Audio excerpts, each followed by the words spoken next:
Good morning, beautiful people. Yes, it's like this, but this is the rainy season in Nicaragua, so there's, look at the volcano over there in that city. Yep. Good morning, good morning.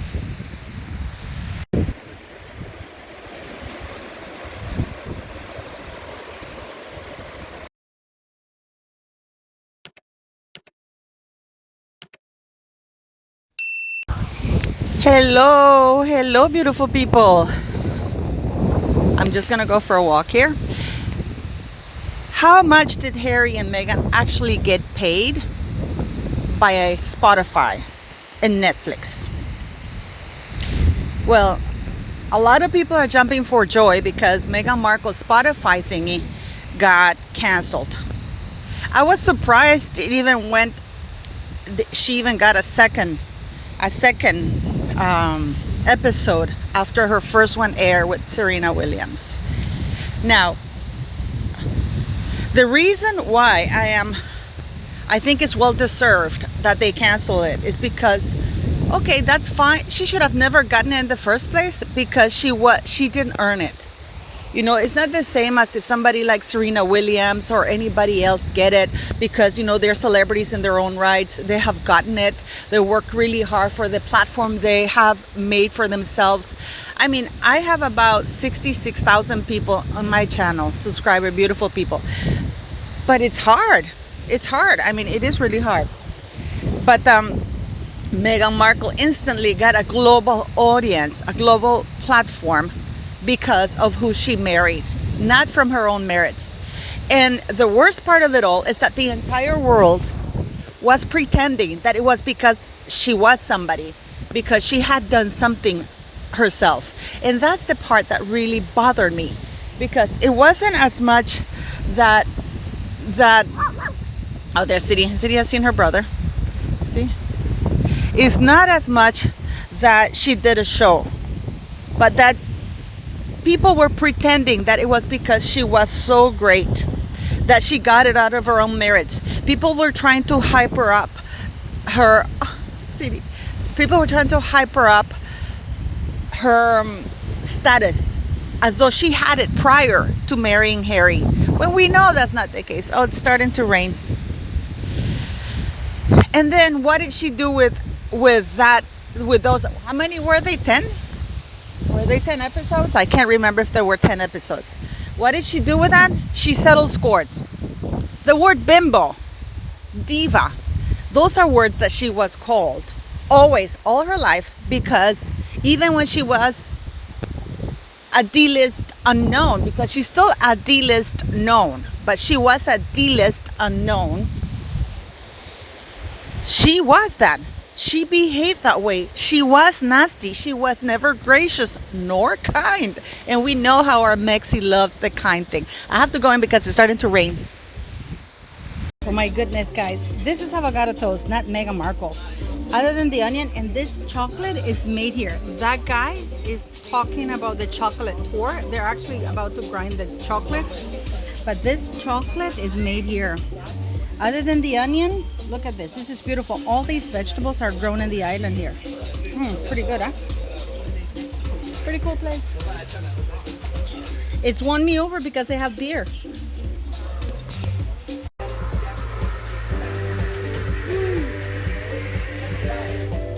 This is so good. I don't think I deserve to eat this. I wish I could eat the whole thing, but I'm not a very big eater. Those are things for anorexia. But oh my God, guys, they made the bagel, the avocado. They just cut it because they have avocado trees here. This is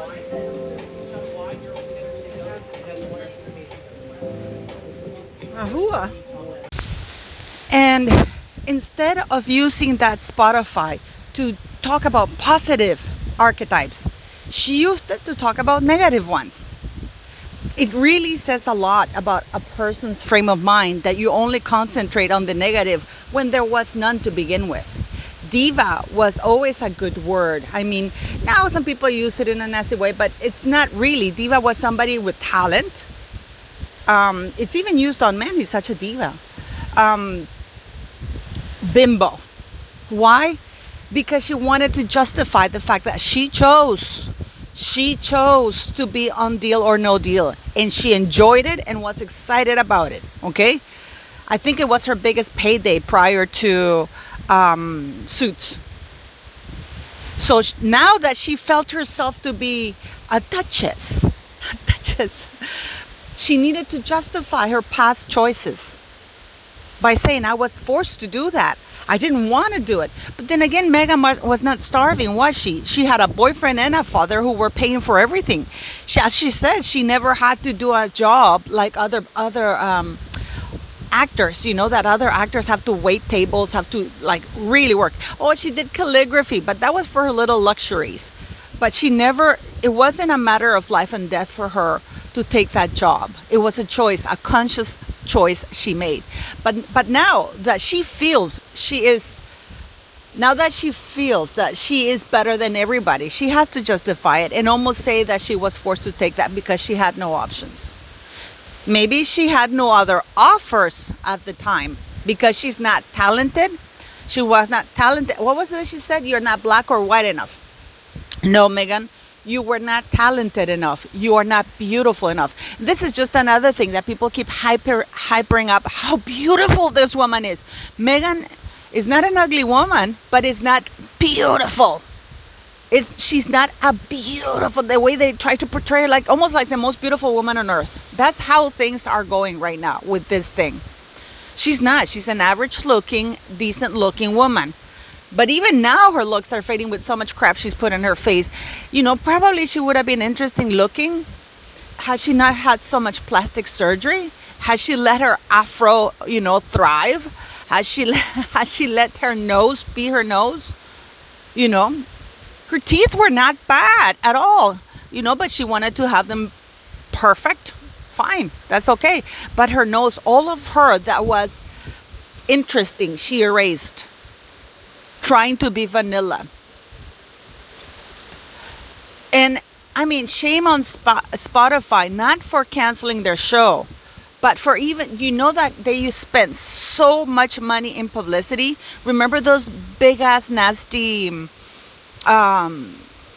what was it that they put on New York and all over the place? This big Meghan Markle pictures and archetypes all over the place. Those are expensive.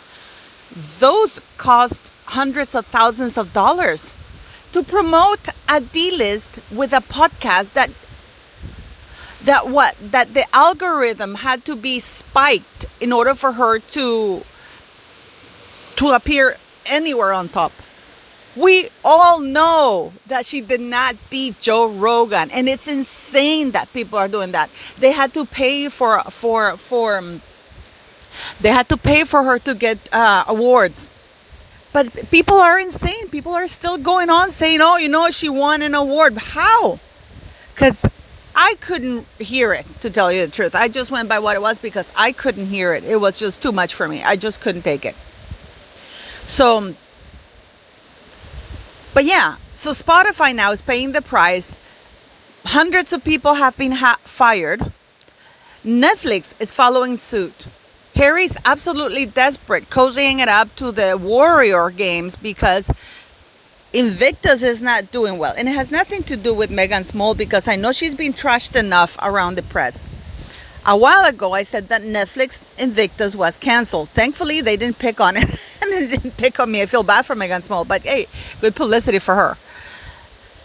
Because the only thing that gave Harry credibility was his link to the Invictus games. Why? What made the Invictus game? What gave the Invictus game credibility?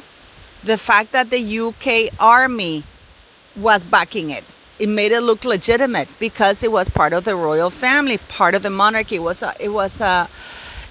kind of like it was sponsored, if you'd like, or promoted by the monarchy, which is in a way a branch of the UK government. Once that's gone and it was being used by Harry to monetize, to make money from veterans who actually risked their lives, unlike Harry. And Harry likes to, to fill his mouth. Oh, I did 2 tours of Afghanistan. No, you were sent to Afghanistan. You had a whole regiment of burqas guarding your ginger ass so you wouldn't get your nails, clipped. And you went in an Apache helicopter and you were a gunner. You were not a pilot because he was not good enough to be a pilot. But he likes to say, and you know what's worse? That the royal family are repeating that. Oh, and I hear the news saying, oh, he went to Afghanistan. He put his life in danger. No, he didn't. And that's really, really bothering me. I don't know if it bothers you, but it sure as hell bothers me because Harry did not put his life in danger. The most danger he got to was when he took the flight to Afghanistan back and forth. Because I've told you before that I have friends who have Marines my friends have Marines and they have done tours of Afghanistan. And I don't mean that they were guarded by anybody because when you're on the ground, Marines look out for each other, So, and so much respect for them. So for Harry and people, the press, to be saying, oh, nobody's going to take that away from him that he went to Afghanistan. What did he do? Be in the bunker? Get in one of the most safest places, safest engines in the world, an Apache helicopter?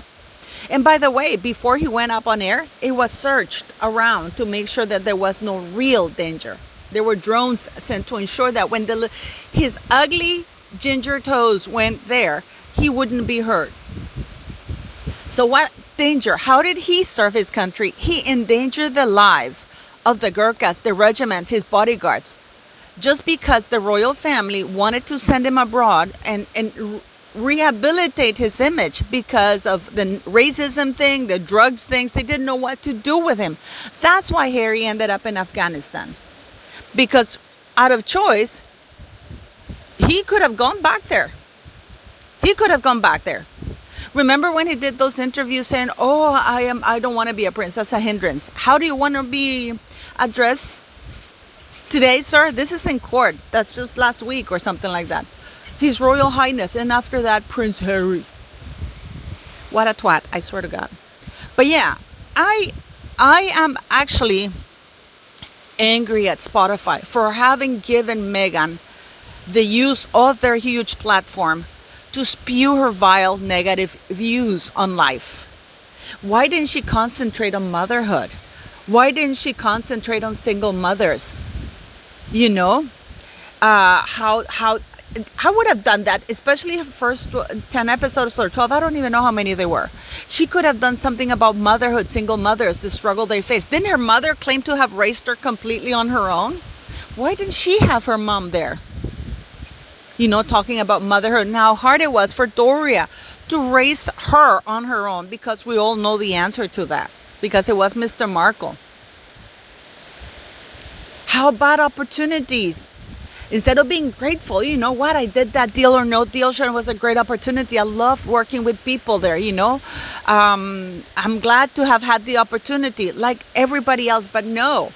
Now, Deal or No Deal is a shameful part of her past. Diva. Bimbo. How about the race card? I wasn't black enough. I wasn't white enough. How about bullying? Why didn't she talk about bullying? She sure as hell is an expert on the topic. I can tell you that. Why didn't she talk about that? No. Harry and Meghan used Netflix and Spotify to even invented scores that they were the ones. This is so typical. This is when you punch somebody. Let's say you punch somebody and that person calls you out on it. And instead of saying, I'm sorry for punching you or beating you, you go like, how dare you? How dare you not take my punches? How dare you not allow me to abuse you? So Meghan and Harry are so used to getting their way that when they don't, they call it abuse. They call it racism. I'm surprised they haven't said that Spotify is racist for not allowing Meghan. Was she not too black enough or too white enough for that? But yeah, it took almost a year and a half for Spotify to finally admit that Meghan Markle is a failure, because you don't cancel something that is actually producing or giving you money. I wonder how much of that money went to them. I don't think they gave. And this is the thing with the hype things that they do. The reason why they were putting out there that they got 18 million, 20 million is to entice others to pay them the same, to hype their value in the market when there was no price for that. They were not worth. Meghan Markle is not even worth $100,000. Okay, and then now they're going on saying, oh well, she is going to be the face of something. She is Archetypes is going to be streaming in another platform. What platform? Nobody wants them. The other platform that I can see is Meghan becoming a YouTuber. That's about it. That's really where she has left to go. I don't think she'll be going to Rumble, because Rumble is, I see her going to Instagram or YouTube. For sure, I see her going to YouTube. She's going to be YouTubing with the comment sections off, unlike we YouTubers. I mean, and she will never do a live with allowing comments like we do. Because, you know, I don't know if you notice, Samantha goes on lives. I go on lives and I get trashed all the time. I get death threats. I've shown you guys a few, but you know, here we go. But so it's so funny, you know, like Spotify, it took them 1.5 years to finally confirm that Meghan Markle has no talent. Because why would you cancel a show that just won an award for being the best Spotify? Not even Joe Rogan or the other top 10 that were actually quite good. No, it's Meghan. I think, you know what? I guess that they figure if they shout the lie loud enough, people will believe it. Spotify wanted to gaslight the world, and Netflix basically forced them down our throats and say they're good, watch them because they're amazing. No, the world didn't buy it, in spite of all the algorithm manipulation, all the lies, the hateful content. Because Meghan Markle makes hateful content. You know, she's angry that she's not talented and she couldn't get things on her own right because of her own talent. She's angry that she had to marry a ginger idiot to get it. And then once she had it, instead of making something cool, funky, popular, whatever, no, she made it boring, vanilla, with a voice. Oh my God, those awkward laughs, you know, it's like, what the hell is she laughing? Oh my God, oh my God. Yes, can you believe it? Can you believe it? They called me a bimbo. Ahua. Anyways, thanks for watching, beautiful people. Thanks for always being here. Thanks for always putting up with me. I hope you understand me with my accent. After all, I'm not white enough. I'm not black enough. I'm not Latin enough. Damn it. But yes, thank you for being here. And thank you for watching the channel. Have a wonderful day, and don't forget to like, share, and subscribe. You're always appreciated. Thanks for the super chats and the PayPal donations for this school. You rock, people. Thank you.